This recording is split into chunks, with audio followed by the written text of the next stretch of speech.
Hello guys, I am going to talk about a very important topic today. This is the justification or significance of the title Pygmalion by G.B. Shaw. Guys, in most of the university examinations, there is a question on justification of the title Pygmalion. So, on the request of many guides, I am going to talk about this topic today. There are some criteria for the justification and significance of title. I shall examine and look into the title of Pygmalion by G.B. Shaw on these conditions, on these criteria. The first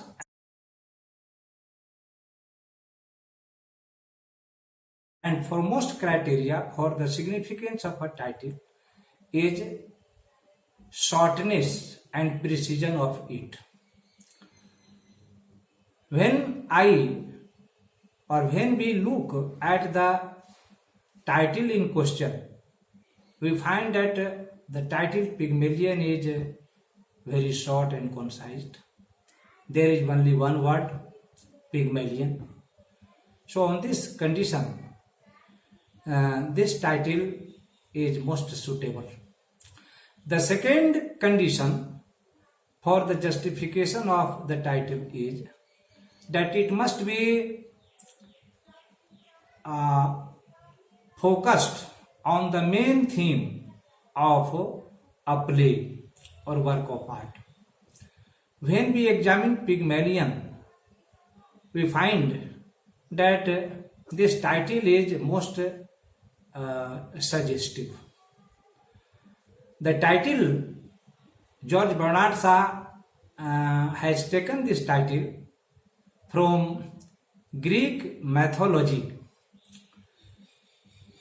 Ovid's Metamorphosis deals with the Greek mythological figure Pygmalion. In Greek mythology, Pygmalion is a sculptor. He makes a statue out of ivory.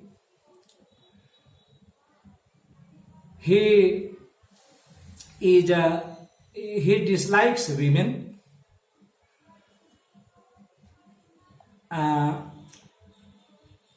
Pygmalion creates a statue. The statue is very beautiful. It is so beautiful that Pygmalion falls in love with the statue.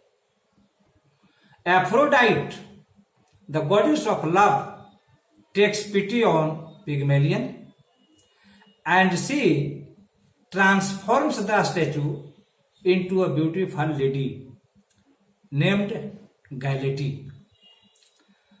This is the myth about Pygmalion. Now let me see the present title. In the present title, Professor Higgins represents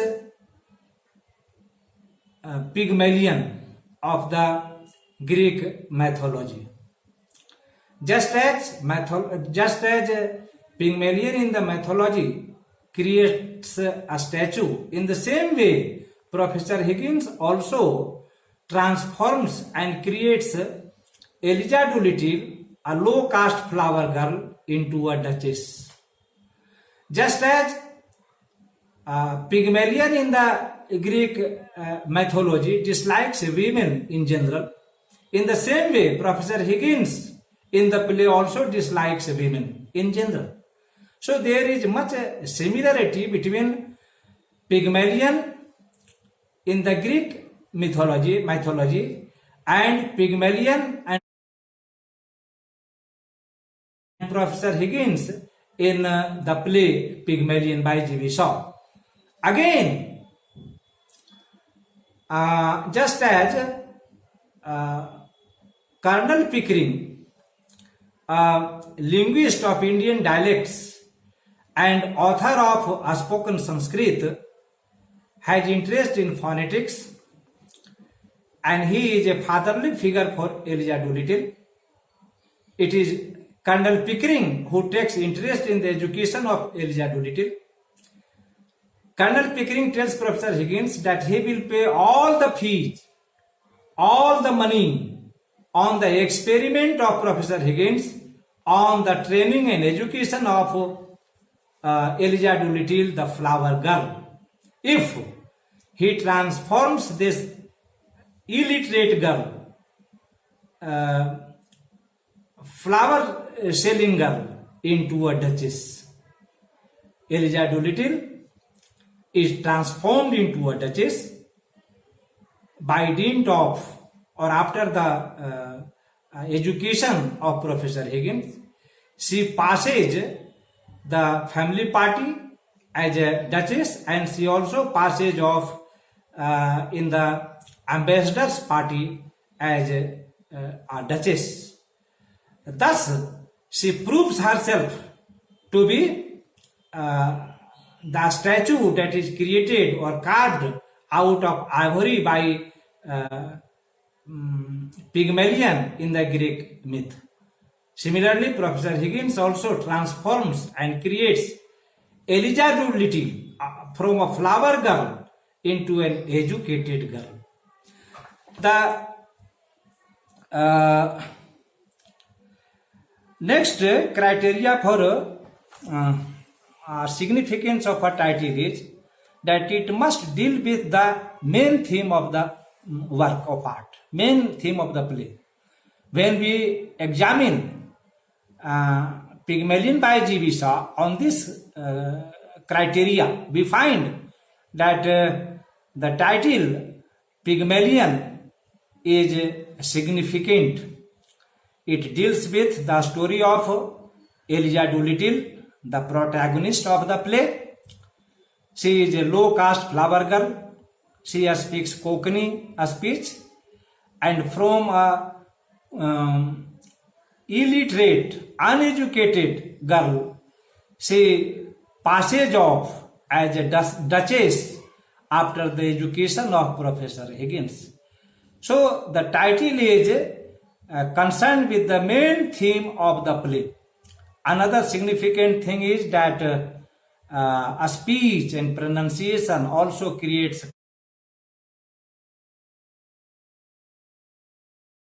class distinctions. This is highlighted in this play.